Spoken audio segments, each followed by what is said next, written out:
My name's Chuck. I'm an alcoholic. Real happy about being a sober member of Alcoholics Anonymous today, and that hadn't always been that way in my life. When this fella called me the other day and we were talking about, well, how will I spot you and how will I spot you and all that kind of stuff, I always wanted to be, 6'4" and 240 and mean and tough and a lot of hair on my head and all that kind of stuff, and I thought, hell, I just tell him, you never know. And next day I talked to Travis and he said, I'll loan him the tape. And I said, oh shit. I almost called him back and said, hell, he's 5 inches taller than I am. He's a big old boy. I hadn't always been real happy to be a sober member of AA. I've been here since August 24th, 1974, and don't start counting because I'm not going to tell you how old I am. Everybody that knows me well knows I lie about that. I ain't going to tell you. I came to my first meeting of Alcoholics Anonymous in 1963. I was pretty young, 16, 17, somewhere around in that neighborhood. A guy named Norm Alfie, who has since died sober, used to come to the L.A. County Jail and take me to Alcoholics Anonymous. And I couldn't figure that out. He came down there the first time that I was in the L.A. County Jail. I'd been drinking for about 2 or 3 months, and I was really having quite a nice time. I was 4'8", and I weighed about 80 pounds, and I was terrified of everybody and everything. And I had gotten me a little fifth of that Thunderbird wine, sat down on the curb, talked to another wino, just had a great time, and I ended up in the L.A. County Jail, and he came and got me, and he took me to Alcoholics Anonymous and said, you ought to quit drinking. I said, why? Why would I want to quit drinking? He said, you're an alcoholic. I said, but you don't understand. I talked to a girl yesterday. I rode a chopper. I waved a gun around. I beat up somebody. I was a real sick kid before Alcoholics Anonymous, and I didn't get much better for quite a while after I got here.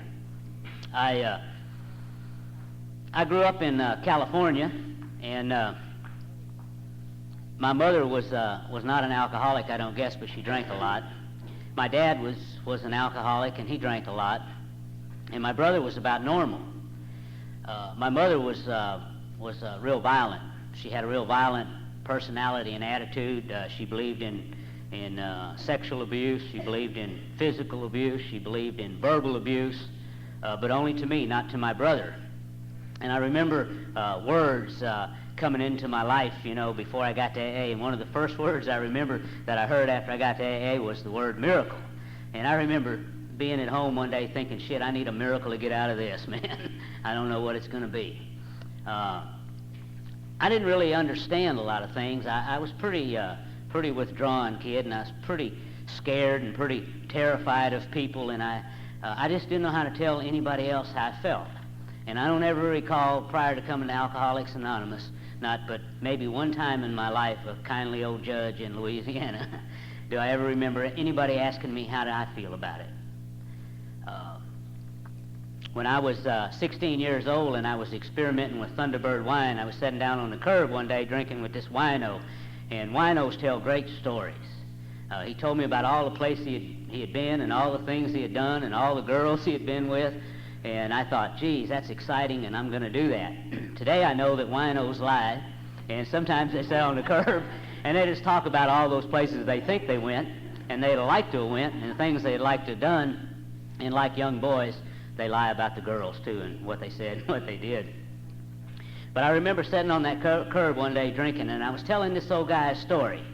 And I was telling him a story about my mother, and my mother used to beat me just unmercifully, and I couldn't understand that. And my daily routine was to get up about 5 o'clock in the morning and work and cook breakfast for everybody and go to school and come home and mow the yard and paint the house and wash the car and get the shit beat out of me. And I just didn't quite understand that. And I was telling him that I'd found out that this kid named Bobby that was a little bit bigger than me and a little older than me that used to beat me up and take my lunch and take my bicycle and slap me around and say bad things to me, that my mother had paid him to do that. And I didn't understand that. And I was just terrified. And I asked this wino, I said, what do you do about something like that? And he said, you get a club and you go beat the hell out of it. And after you get done, you feel different. And I went up to the schoolyard, and I found me a piece of 2x4 there with some nails run through the end of it. And when that boy come out of that classroom, I got on his ass, and I stayed on it until somebody got me off of him. And I knew that when that happened, I'd feel different when it was over. And all that told me when that happened to me was that I was very angry, I was very resentful, I had a lot of hate. I had a lot of fears. The other day I was talking to a kid, and he said, "What's the difference between being scared and having fears?" I said, "I was scared of nothing when I got here, but I sure had a lot of fears." You know, and you have to be here a while to understand that. And that guy never gave me no more trouble. He never bothered me again. And for the next 9.5 years of my life, I went all over the United States drinking beer, whiskey, and wine, smoking dope, sniffing glue, and doing whatever was available to me. And everywhere I went, I got in trouble. And everywhere that I went and I got in trouble, I hurt somebody else. You know? And I used to think that, shit, this is just the way it is. You know, people have to feel that way. And maybe if I can hurt somebody else, maybe I won't feel so bad. And I was doing a little drinking up in northern part of California. And I was running around with a group of guys called themselves a gang. They were real tough guys. It was all about like me. And called themselves a gang called the Apollos. And their deal was to go out on Friday night, drink a little wine, smoke cigarettes, and somebody beat the shit out of us, and then we're going home. So we was out there one Friday night, and we was doing our thing. And one of them handed me a bottle of gasoline with a rag in it, and he said, "You just light this and throw it over the fence." And I lit that thing, and I threw it over the fence, and about the time it hit, it exploded and hit a little girl in the face and killed her. And I was 17 years old, and I was a tough guy. I'd done been to the L.A. County Jail 7 or 8, 9 times, you know. And the drunk tank ain't no big deal, see. When you go up another floor and another floor, it gets a little tougher when you get up there, and things are a little different. And you hear things like you hear in Alcoholics Anonymous. This is how it works here. And I was in the jail up there, and one of those guys came down, and he said, "How do you plead to this thing here that you did?" And I figured I was just drunk again, or fell out of the car, or laying in the gutter, or, you know, some little deal like that. And he told me what I'd done, and he told me that they'd reduce the charge to manslaughter if I'd plead guilty.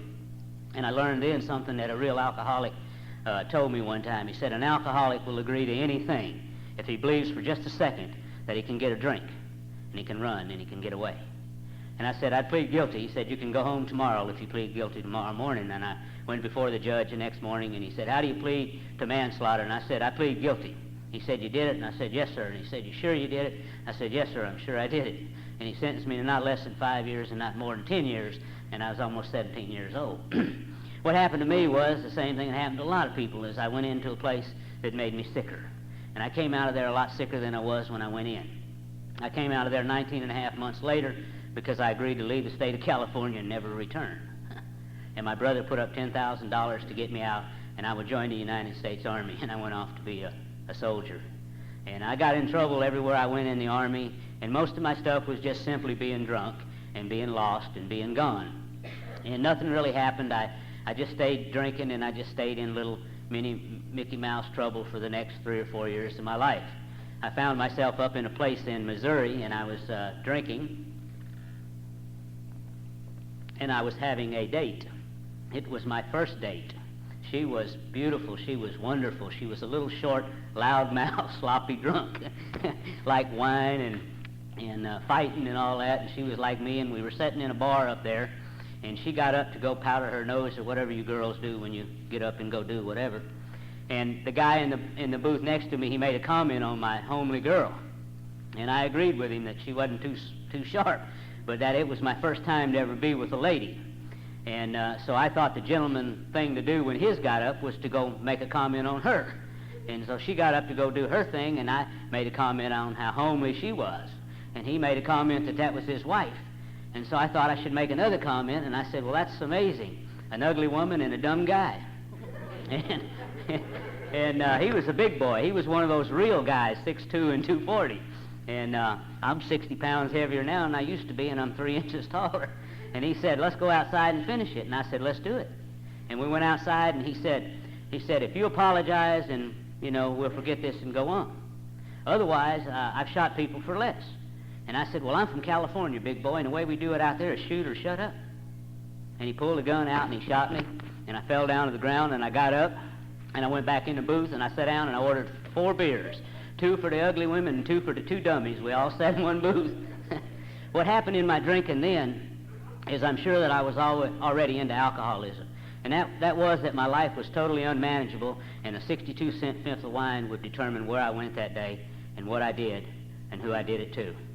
And a few days later, I was drunk again in that town, and I was driving a car, and I hit a car head-on. I ran a red light, and the car exploded and caught fire, and 2 children burned up in the car. And to get me out of there, and people have been doing that all my life, moving me out of town to get me out of whatever I was in, I agreed to go to Vietnam. And I agreed to go, and I thought maybe, you know, I could go home for 30 days and have a little leave and, you know, just do my little thing. And they meant like go today. And so they put me on a plane for Cam Ranh Bay, Vietnam, but it stopped in Dallas, and I got off. And I didn't go to Vietnam for 6 months because it took them 6 months to find me. And I went to Cam Ranh Bay in 1969, and I was 17 and a half years old, 18 years old, and I really didn't want to be a war hero, but I thought since I was there, I would be an Audie Murphy. And that was the only guy that I ever remember anything about in the war. And he was a little bitty guy, and he went over there and he got a battlefield commission to a lieutenant, and that's what I'd do. And I'd go over there and be a war hero, and I'd come home and, you know, get a White House and a picket fence and a beautiful woman and live happily ever after. The only problem was I'd been in the Army 4 years and I'd never been promoted. So that was a little trouble. But I went over there and I got there, and Vietnam was a wonderful place. It was probably the best place I'd ever been in my life. I went to Cam Ranh Bay, Vietnam. I lived in a bunker. I lived on the beach, and I lived in the mountains, and I drank beer every day. I drank whiskey every day, or I drank wine every day, but I drank every day. I didn't do anything. And people would say, where is that guy from California? And they'd say, he's up in the mountains, he's having a party with the Viet Cong, but he'll be back in a couple of days. I had Army clothes, but I don't know where they were, so I wore cut-off jeans and sweatshirts that said love and peace be with you and all that kind of stuff. And I just didn't do anything for a year. And one day they came down there and they said, it's time to go home. I said, I'm not going home. This is the best place I ever been. I hadn't been shot at. They shot over me. I know they didn't mean to hurt me. I hadn't been out of anything to drink. I hadn't been in a fight. I didn't have to beat up nobody, hurt nobody. Nobody had to beat me up. The women loved me over here in Vietnam. This is a great place. I'm not going home. They said, well, you got to have a job. I'd never had a job. So they said, we're going to take you down in the morning and give you a job. So they took me down the next morning, and they said, we're going to make you the shit burner. I said, well, how do you burn shit? And they said, well, you pull these little barrels out, pour a little diesel fuel in them, light them up, push them back in, shit burns, everything's okay. I said, I could do that. So the next morning, I get ready to go burn shit, and I take me something to drink. I take me a radio and some headphones and some beads and my love and peace be with you sweatshirt and my Jesus shoes and my cut-off jeans, and I go down to burn shit in my lawn chair, and so I pull them out, and I got diesel fuel in the barrels, and I got the shit burning, and everybody's right on the corner, boy, everybody's driving by and waving and hollering about the kid from California burning shit, and I'm telling, hey, I'm doing a great job over here, and I get to thinking I'm pretty intelligent. Should be a simpler way to burn shit. I got it. I get up out of the lawn chair, I go over, I got them all burning, I shove them all back in, I burn all the shit, I burn the 6 outhouses down, I got a lieutenant in there, they had to medevac him out, I burned his ass up. They said, you can't even burn stuff. So I signed up for another year, and they gave me another job. They gave me a job driving a gun jeep. And there was a black guy and a Mexican guy and me, and they said, this is what we do on the gun jeep. We lead convoys. When they fire at the convoy, we go back and we get them to fire at you. And then when the convoy gets through, if you catch up, you made it. If you don't catch up, so long. That's the way it is. I said, heard about that in Alcoholics Anonymous, called insanity. I ain't doing that. The guy took me around the side of that truck. He said, I'm going to explain to you how it works. Chapter 5. This is what we're going to do it. What happened to me in the next year of my life is I got promoted. I went from a private E0. I started that in Army. You used to have E1. I went from a private E0 with 2 court-martial pendings in 11 months and a couple of weeks. I went from that to a Staff Sergeant E6, number 2 on a promotion list for E7, Purple Heart, a Bronze Star, and a Silver Star pending. I came home from Vietnam.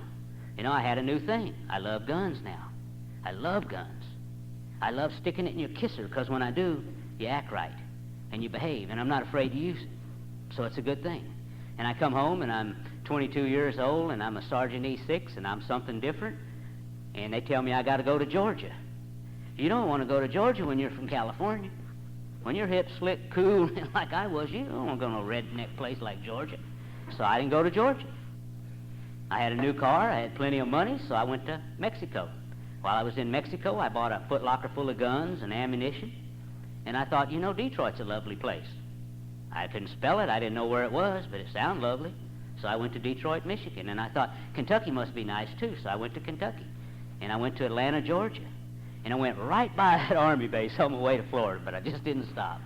And I went down to Florida, and I stayed down there a while. And I drank all my money up, and I got into Savannah, Georgia, the outskirts of the Army base. And I had a brand new car, had, I don't know, 15,000 miles on it, and I was broke, and the Army said I didn't have no money coming, and I traded that new car for a fifth of wine. And I signed into the Army base, and they wanted me to pick up and count pine cones. I said, you don't understand, I'm a Vietnam veteran, I'm a war hero, and I'm also from California. I said, you don't understand, we're going to pick up pine cones and count them. I said, you don't understand, I'm not, I'm going home. And I went home. 1971, I got a dishonorable discharge, and I went home to California. And what I had in California was I had a drunk mother, and I had a drunk father, and I had a brother. And I'm not going to tell you for a second that I was capable of loving another human being. I'm not going to tell you that I was capable of liking another human being. But I'll tell you that if I'd have had a choice, and if I'd have had an option, and I'd have felt that I had any way to make that happen, I'd have wanted to be just like my brother. He was a little bitty, short, red-headed guy. Oh, and the girls thought he was cute. And he was smart. He made a lot of money. Everything he touched turned to gold. Everybody liked him. Made millions of dollars. Drove new cars. Went to Las Vegas. Owned a nightclub in Las Vegas. I'd have been my brother if I could have been something. And I went home, and my brother said, the only thing wrong with you is you've never had an opportunity in your life. 15 years later, I look back on that, and everywhere I went in my life prior to AA, someone offered me an opportunity. But because of alcoholism and because of who I was and where I was and how I felt about things, I couldn't see the opportunity. Much like the miracle when we come to Alcoholics Anonymous. We miss the little miracle because we expect the big miracle. We miss the little miracle. Somebody helps us get an old raggedy-ass car to get back and forth to meetings. We miss it because it ain't a Lincoln or a Cadillac or a fancy pickup. So I go home, and my brother buys me an art gallery. I couldn't spell it. I didn't even know what it was. He said, you make a lot of money at it. I said, what do you do? He said, well, in most cases, you sell art. In your case, you when the phone rings, you say, would you take that? I'm busy. And you let somebody else handle it. He bought an art gallery that had been in existence for a number of years, and they had paintings at Knott's Berry Farm and Disneyland and Hollywood's Wax Museum and the Dodgers baseball stadium. And I went into the art business, and he said, all you got to do is don't drink. Well, why would I want to drink if I had women around me that were attractive and thought that I was a nice guy? Why would I want to drink if I had a pocket full of money? Why would I want to drink if I had a new car? Why would I want to drink if I had a fancy townhouse? Why would I want to drink if I had nice clothes? The reason I'd want to drink is alcoholism is on the inside. It's not in what you drive, and it's not in where you live, and it's not in how much money you got in your pocket, and it ain't in what you do for a living. It's about how you feel about you. And until I can do something about the way I feel about me, none of that other makes any difference. But I made a record. I didn't drink for 28 days. I thought, you know, if I was going to AA, I'd be old-timer. 28 days I didn't drink. One day I remember old Norm Alfie telling me a story one time. And he used to have a business when he was alive right down the street from this one, 4 doors. I remember him telling me one time, man, I always wanted to go to that turtle place down there on the corner and eat a half a sandwich and drink one of them drinks with that shit floating around in it and go back to work. I always wanted to do it, but I never could. I thought, shit, I could do it, Norm. I bet I could do it. And I went down and I got a drink. Problem is, I don't know where I got that drink. Problem is, I don't know how many I drank. Problem is, I don't know what happened to my new car. Problem is, I don't know what happened to the money I had in my pocket. Worse than that, my brother asked me a question that I knew as long as I continued to drink and do the things that I did. One day he'd asked me. And I never ask an alcoholic. When I meet a new guy, I don't ever ask him where he been, what he been doing. I know what he been doing. He been lying, cheating, stealing, drinking, puking, crapping, you know. That's what he been doing. I don't ever ask him. My brother asked me, he said, where you been? I don't know. Where's that new Corvette?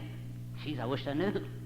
Where'd you get that sweatshirt? Love and peace be with you. I always ended up with him somewhere. Where'd you get that? I didn't know. And then he asked me the question, and boy, I sure didn't want to answer this one.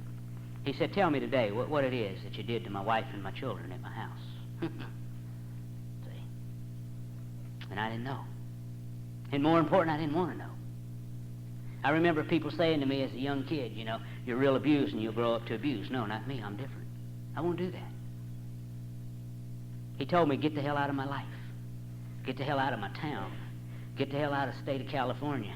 I don't ever want to see you or hear from you again as long as you live. And he took me downtown Los Angeles and put me on a freight train down there by our old favorite place me and Bruce is talking about called Persian Square. I can always tell about a real alcoholic when I meet him from California, and I don't do that all the time, but occasionally I'll say, you ever heard of Persian Square? And then my eyes will give me, oh shit, we got a real one here. And he took me down there by Pershing Square, and he put me on a freight train. He bought me a pack of Camel cigarettes and a fifth of old Thunderbird wine. And he said, get on out of here. And I don't know what happened to me, but 12, 14 months later, I don't know where I went or what I did or who I did it to or who done it to me. But 12, 14 months later, I came to underneath an old freight train up in Shreveport, Louisiana. And I was living on a riverbank up there, and I was going to Alcoholics Anonymous. And I'd go to AA, and you'd say, if you want what we got. And I couldn't figure out, what do you got? You know, the reason I couldn't figure out what you got is I went drinking. You know, every day I went to AA for drinking. I went 9.5 years to Alcoholics Anonymous and never made a day of not drinking. I got so many white chips at the group that I went to, they told me I couldn't have no more. In 1974, I told them I wanted to get sober, and they said, you got to get a chip somewhere else, big boy. You know, you're putting us out of business. You can't have no more. And I'd go in and out, and I couldn't figure it out. And I came into Alcoholics Anonymous, and I didn't drink for 28 days. Boy, wasn't I something. Taller, better looking, more hair, sexier, richer, driving a nicer car, even though I stole it from an AA parking lot. Nicer car. But I had it. And one night I was across town in one of them there speaker meetings, and I was sitting up on the front row. And I looked over, and I fell in love.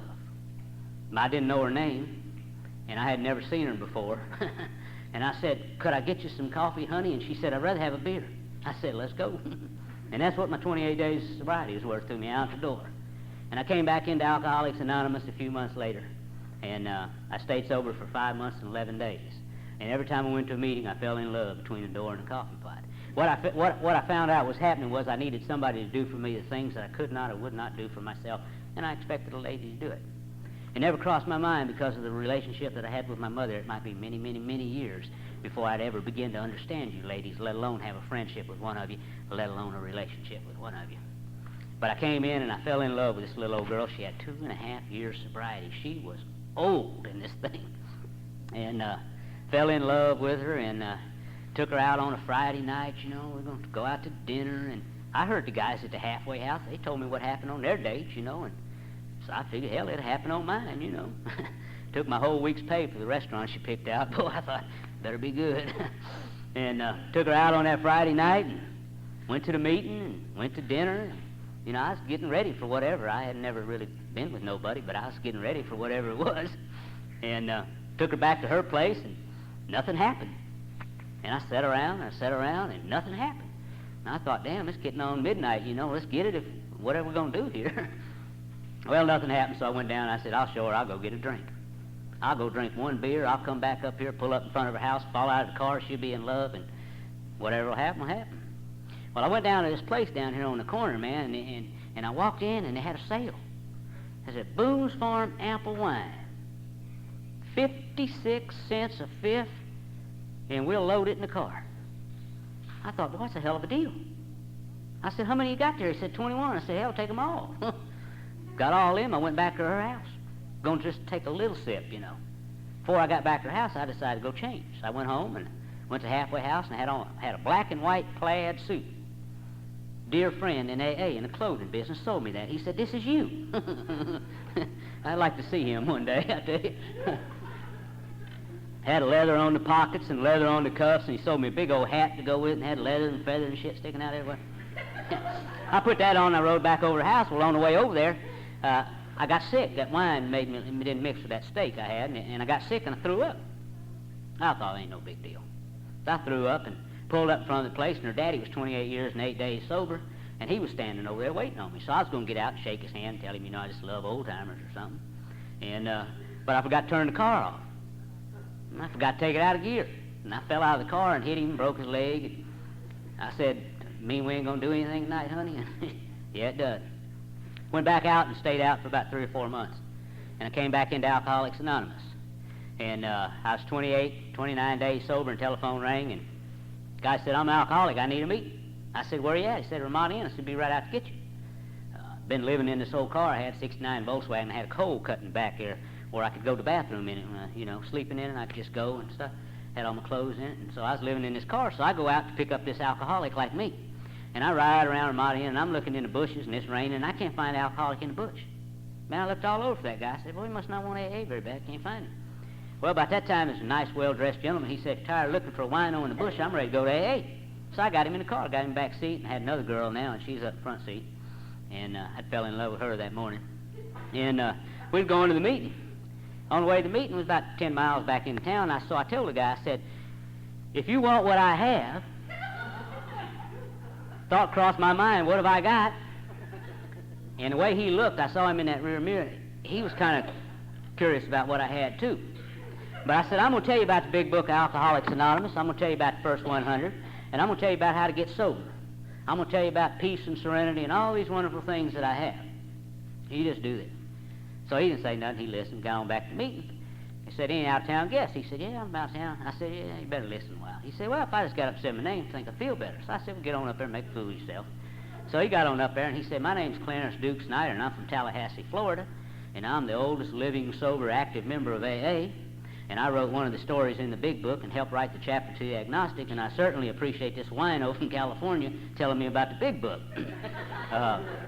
He stayed 2 weeks, and I shuffled his ass all over town for 2 weeks. Went back out and drank again. Came back into Alcoholics Anonymous. And I don't ever want to forget this one. And I don't think that it's necessarily any different that I drank more or that I was in jail more. It didn't seem to bother me when that girl died in Northern California. It didn't seem to bother me when them 2 kids died in that car wreck. It didn't seem to bother me when I shot that guy up there in Washington. It didn't seem to bother me when I shot that other guy in Detroit. It didn't seem to bother me when I did this to this other person. None of that seemed to bother me.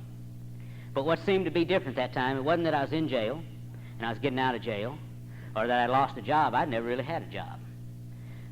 What was different was the way I felt. That I didn't understand why I felt the way I did, but I knew how I felt. And I walked to my meeting of Alcoholics Anonymous on August 23rd, 1974. I was down on the riverbank. Had on my red and yellow and gray and black and white and blue striped breeches.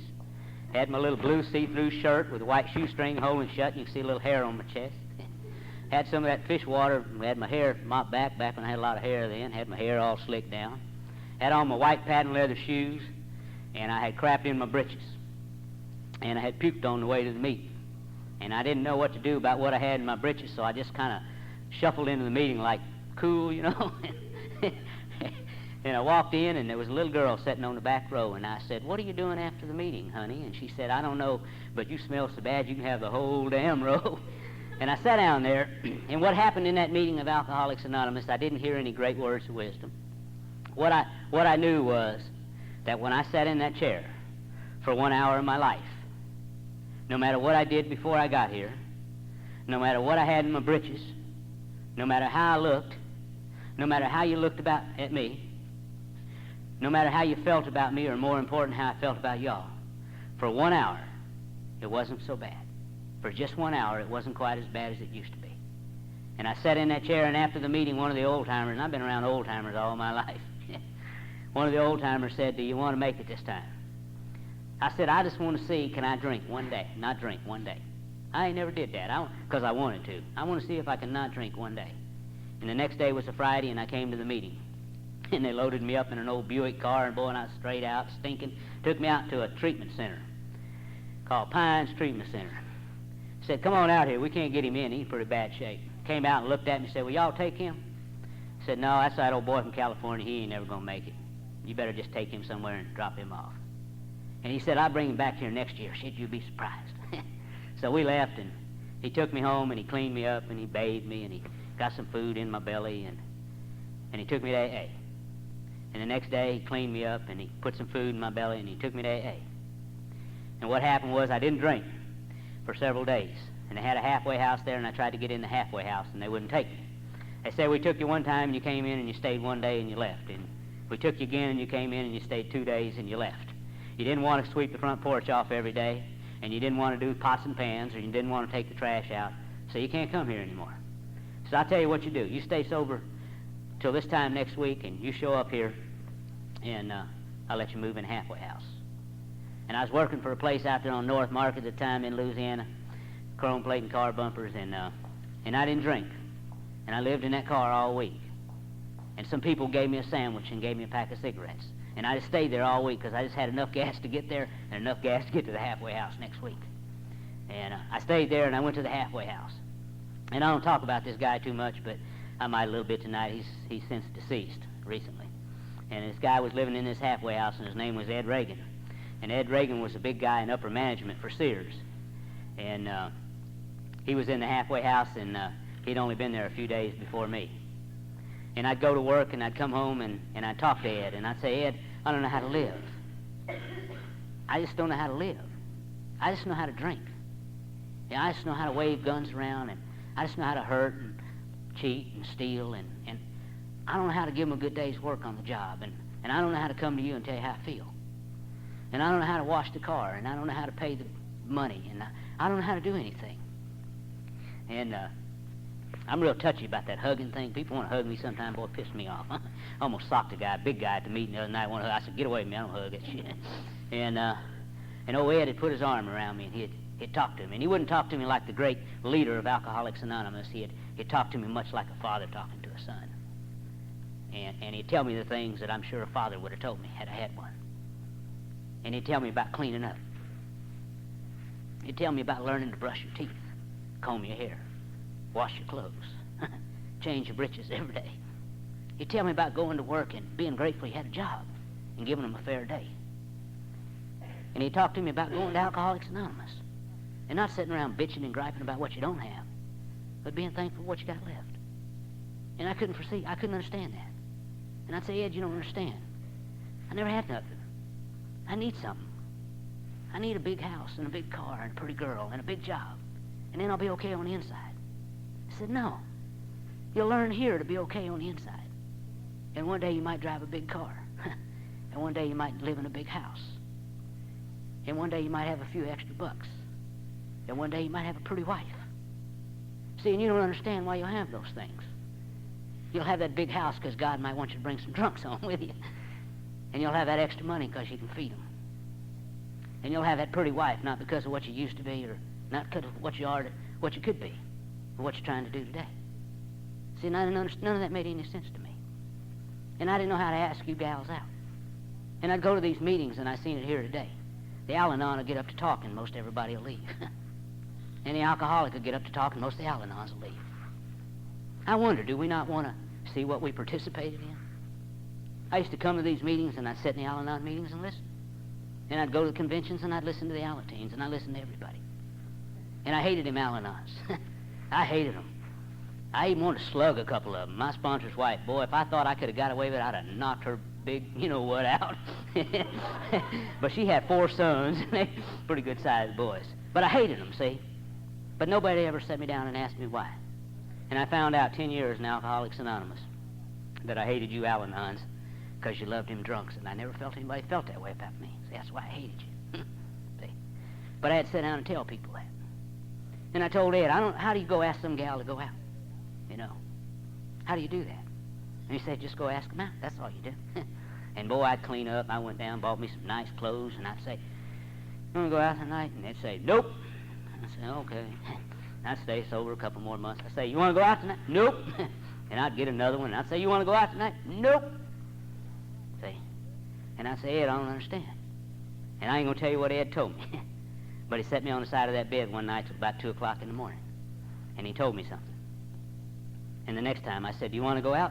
I'd love to. Do you want to go out? I'd love to. Do you want to go out? Love to. That almost killed me. I tell you. It almost killed me in AA. What happened to me for the next 10 years of my life is that there's some things that I did that allowed me to continue to stay sober. When I was 4 years sober, I went to California. And I went and I looked them little girls in the eye, and I made those amends. See? And they asked me those tough questions. My favorite niece was Vicky. She was the middle one. She used to drink Coors beer with me. She was a sweetheart. She asked me, said, I don't understand this God thing. So I don't either. I'm 26 years old, and I don't understand. I don't know as much about living life on life's terms as you do. But all I know about God is whatever it was that I used to do to you, I don't do today, one day at a time, as long as I go to AA on a regular basis. That's what I know about that. I don't know anymore. And I looked that brother in the eye. I tried to. When I come to town, he'd leave. When I called on the telephone, he said, I don't have no brother. Came back. I went back to California, and I looked that sister-in-law in the eye. And I took care of those amends. I made that restitution, see. I don't think amends are worth a shit if I don't make the restitution. If I'm slapping them kids around, stop doing it. If I'm fooling around on my wife, stop doing it. We like the word "I'm sorry" or the word "I love you" to get the action or behavior or reaction we want out of another human being. Try the restitution. You really get a reaction then, one you're probably not ready for. But I made the amends to that sister-in-law, and I changed the things that I did. My brother was 4.5 years I was sober in AA, and my brother called me, and my brother never called me, and my brother never come see me. And he called me and he said, "I need to talk to you." And I said, "Where you at?" He said, "I'm at the airport here in town. Pick me up." And I drove out to the airport, and my brother talked to me about alcoholism. And I thought when I came here, I'm a skid row drunk, and I got no education, and I know nothing about living. I know nothing about nothing. So I can only help somebody or talk to somebody that's like me, somebody that knows nothing about nothing. So my brother stayed 2 days, and I said nothing to him about nothing. And I put him on an airplane, and he asked me to buy him a gun, and I wouldn't do it. And he went home, and 28 days later, my brother went to Las Vegas, Nevada. He bought a nightclub, and he committed suicide, and he was 35 years old. And I used to scream and holler and bitch and gripe and moan and groan, "God, if I could be anything, let me be like Ted. He's all I ever wanted to be and all I couldn't be." When I said at the funeral of my brother that had died and my nieces beside me and my sister-in-law, he said, "The very thing that you always wanted to be is just like him." He hated who he was and what he was. He hated the abuse that he saw when he was growing up as a kid. And he didn't know how to talk to ladies, and he didn't know how to talk to people. He just knew how to do business. And he liked to wave guns around. And he liked to stick them up in people's kisser and see what they do. You know, I learned when you stick one up there, you better be willing to use it, because it hurts like hell when they beat the hell out of you with your own gun.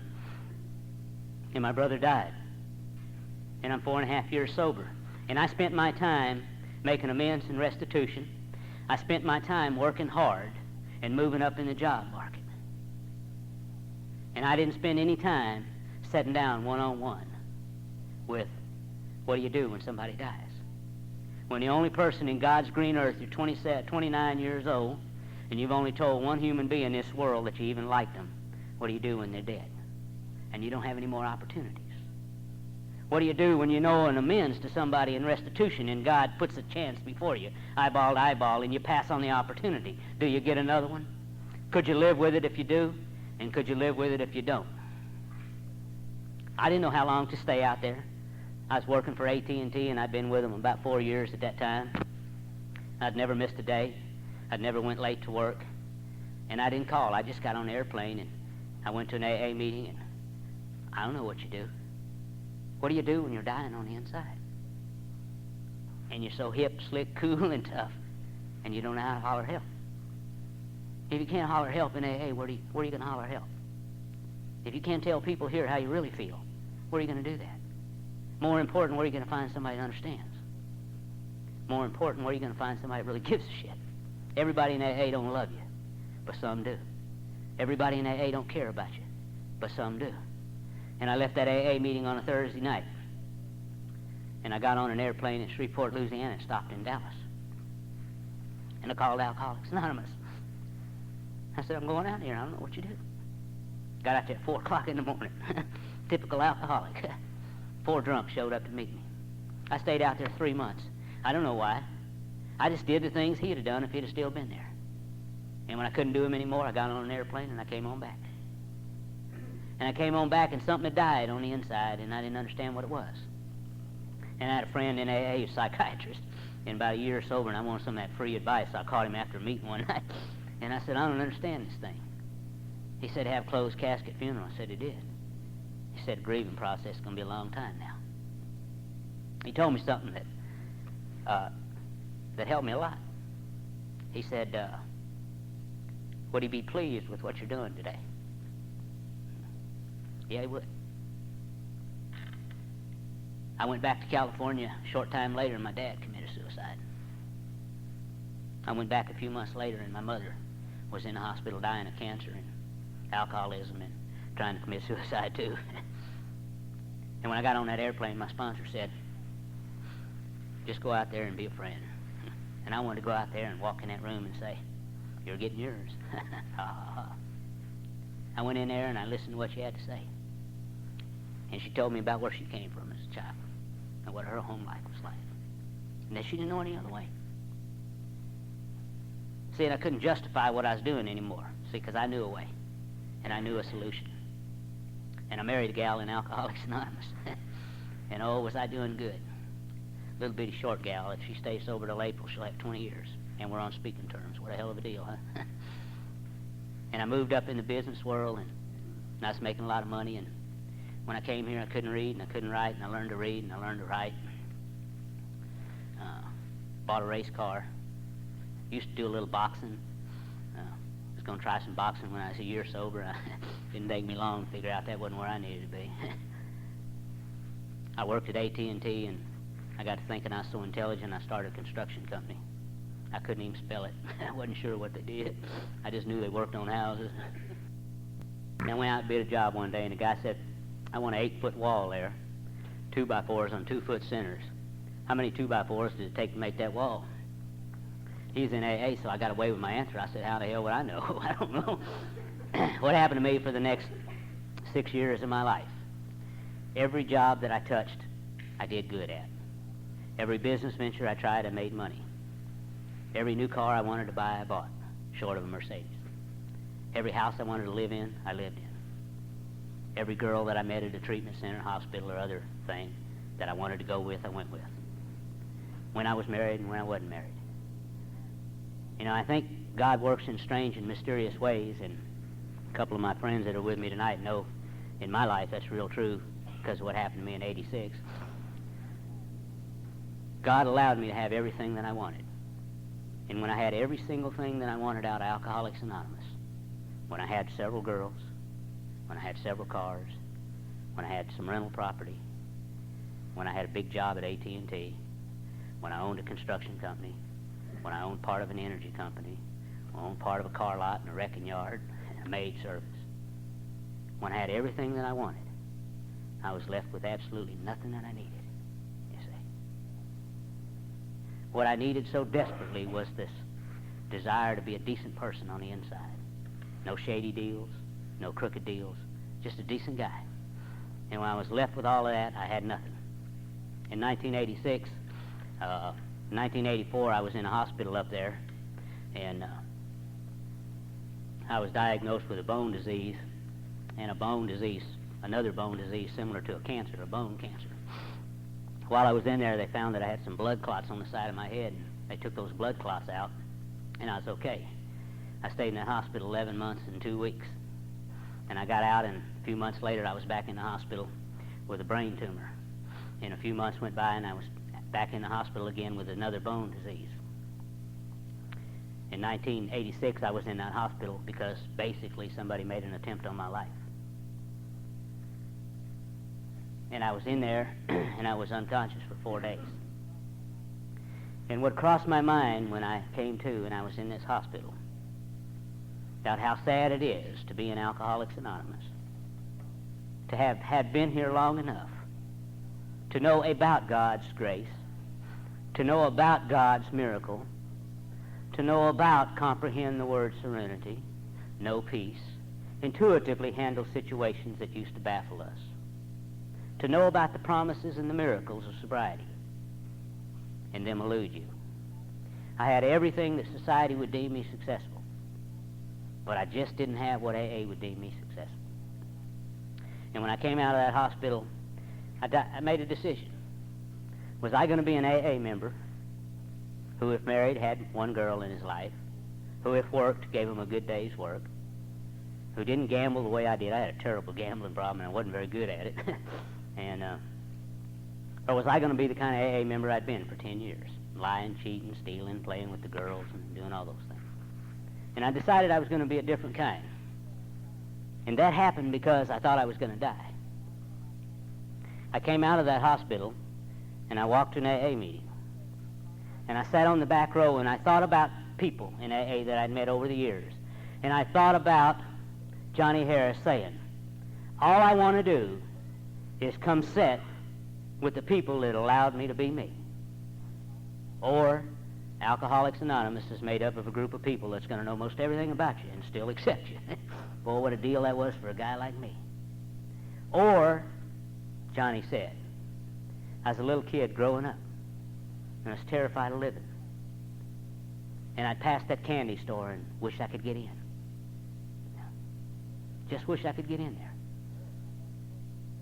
Or I had the hole in the gut with the wind blowing through, and I just wish I could step out in the sunshine for an hour of my life. You know? And I couldn't be those things. And I sat down in the back row of that meeting of Alcoholics Anonymous, and I didn't want a girlfriend, and I didn't want a job, and I didn't want a car, and I didn't want to steal nothing while I was there. And I just wanted to be okay with me on the inside. I wanted to be able to go home at night and pull down the shades and turn out the lights and be okay with me. You know, that's all I ever wanted out of Alcoholics Anonymous.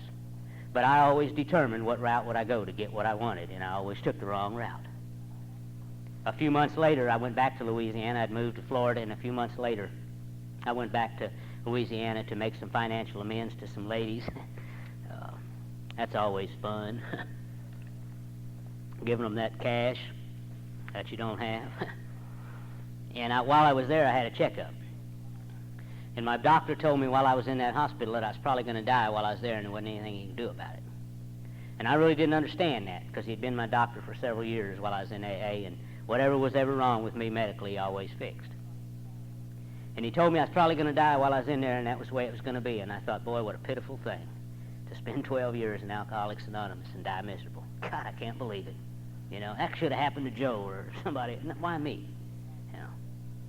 And I went back for a checkup, and he told me that based on what was going on in my life right now, that maybe in 3 years I'd be paralyzed from the waist down, but it wouldn't really matter because I'd probably die in 4 years anyway. Now, I don't think giving an alcoholic an ultimatum really makes him do anything, because I do it to guys I work with in AA all the time. They don't do it. They just go on and do what they want to do. What he was saying to me, or the way that I was understanding that, is, you got a little time to get right with God. Are you going to do it? Are you going to die miserable, or are you going to die happy, joyous, and free?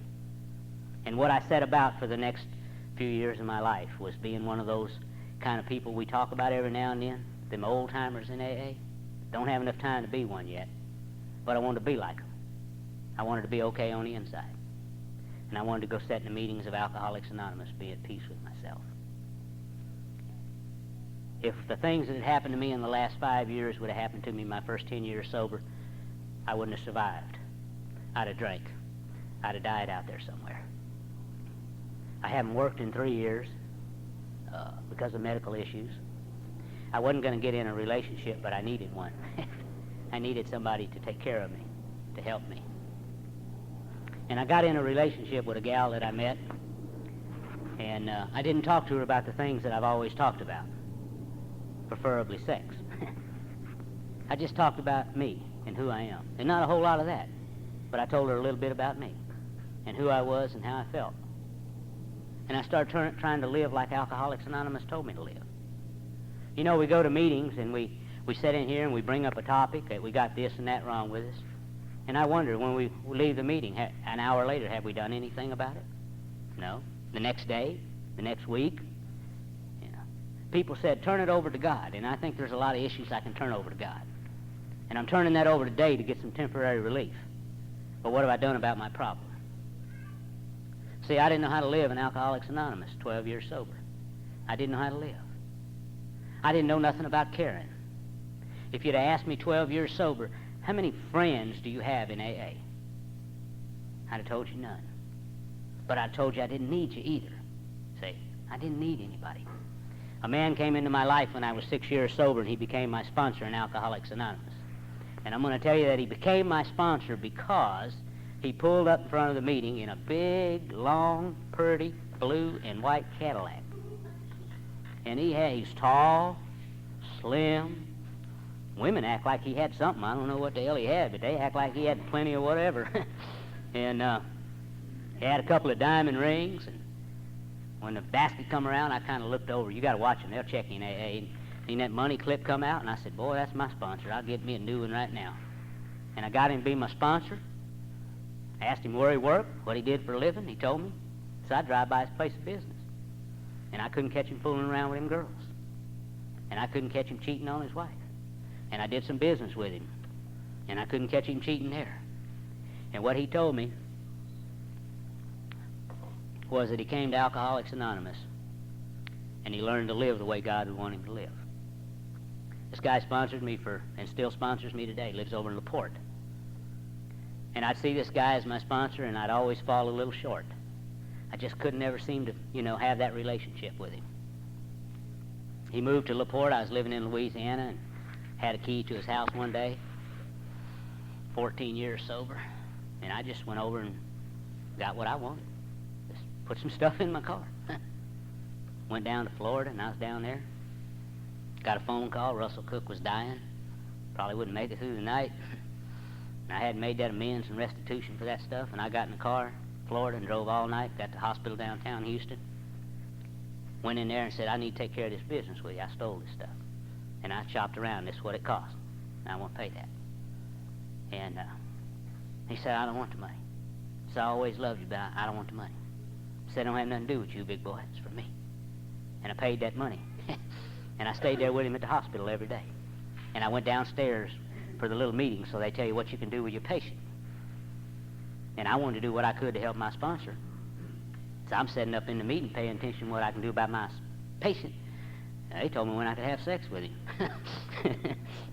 That seemed about big. Everybody had heart problems. That's what everybody in the room wanted to know. When could the patient do whatever? Surprised me. What I've done in the last 3 years of my life is I've learned to put aside what Chuck wants and what Chuck thinks he needs for what God wants me to have, under the condition that God wants me to have it. When I moved here from Florida a little while back, I met a guy sitting right there in a blue shirt named Hal. And if I'd have run into him 10 years sober, he wouldn't have been the one I'd pick for a buddy. I needed a big boy to back me up because I was always in some stuff. And I met Hal, and he was at the hospital. He had a friend that was in the hospital having some medical problems. Saw him in the parking lot one day. His car wouldn't start. I said, how about I give you a ride home, big boy, and we'll go to a meeting. And we went to that meeting. And I found out that, what Alcoholics Anonymous is really about. It's really about one drunk talking to another drunk. And between the two of them, they stay sober. And what do they talk about? They talk about the way I feel. They talk about being sober and having hurt and pain and sadness and sorrow in their life, and still living, still dealing with it. Man, I got so much stuff going on today that I was a sissy, man. I couldn't have handled it a few years ago. Today, it ain't no big deal. They talk about, what are you going to do today to make it? How are you going to stay sober? How are you going to live? Alcoholics Anonymous took a little kid from California that didn't have any goals, dreams, or aspirations, and today he walks on the sunny side of the street when it rains. Thank you very much.